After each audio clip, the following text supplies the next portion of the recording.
Sun டிவில ஒளிபரப்பாகிட்டு வந்த கயல் சீரியல்ல நடித்து வந்த நடிகை சுபாஷினி திடீர்னு உயிரிழந்த விஷயம்தான் பலருக்குமே அதிர்ச்சி கொடுத்திருக்கு. அதுவும் இவங்க எப்படி இறந்தாங்க, என்ன இப்படி ஆயிடுச்சேன்னு பலரும் பல கேள்விகளை எழுப்பிட்டு வராங்க. ஸ்ரீலங்காவை சேர்ந்தவங்க தான் சுபாஷினி. தன்னுடைய கனவுகளை பிடிச்சுக்கிட்டு சென்னை வந்திருக்காங்க. சின்ன திரையில எப்படியாவது ஒரு நல்ல இடத்தை பிடிக்கணும்னு தான் பல ஆசையுடன் போராடிட்டு வந்திருக்காங்க. அந்த முயற்சிக்கு பலனா சன் டிவில ஒளிபரப்பாகிட்டு வர கயல் சீரியல்ல ஒரு முக்கியமான ரோல் நடிச்சிட்டு வந்தாங்க. வெளியில பார்த்தா ஒரு சாதாரண சீரியல் நடிகை மாதிரி தான் தோணும். ஆனா அவங்களுக்குள்ள எவ்வளவு கனவுகள் இருந்திருக்கும், எவ்வளவு போராட்டங்கள் இருந்திருக்கும் என்பது யாருக்குமே தெரியாது.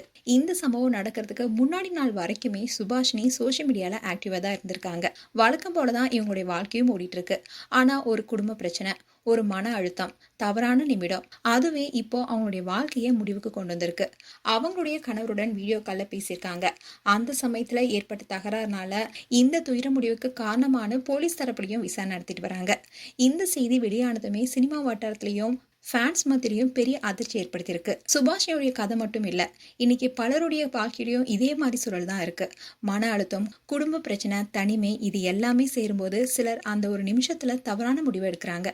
ஆனா உண்மையில அந்த ஒரு நிமிஷத்தை கடந்து விட்டா வாழ்க்கை மாறிடும். ஒரு விஷயம் கண்டிப்பா சொல்லிதான் ஆகணும், எந்த பிரச்சனையுமே உயிரை விட பெருசில்ல. இன்னைக்கு சண்டையில முடிந்த விஷயம் நாளைக்கு நம்ம தெரிய பேசலாம். இன்னைக்கு முடியாத மாதிரி தோணு விஷயம் எல்லாமே நாளைக்கு சரியாகலாம்.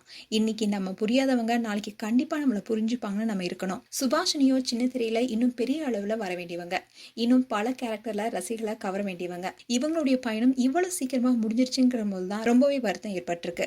இவங்களை பார்த்த ஃபேன்ஸோ எல்லாரும் கேட்கிற ஒரே கேள்வி, இவ்வளவு நல்லா இருந்த வாழ்க்கை ஏன் இப்படி முடிஞ்சது? இந்த சம்பவம் ஒரு செய்தி மாதிரி கடந்து போகக்கூடியது இல்ல. இது ஒவ்வொருவருக்குமே ஒரு நினைவூட்டல் தான். எவ்வளவு பிரச்சனை இருந்தாலும் பேசுங்க, பகிருங்க.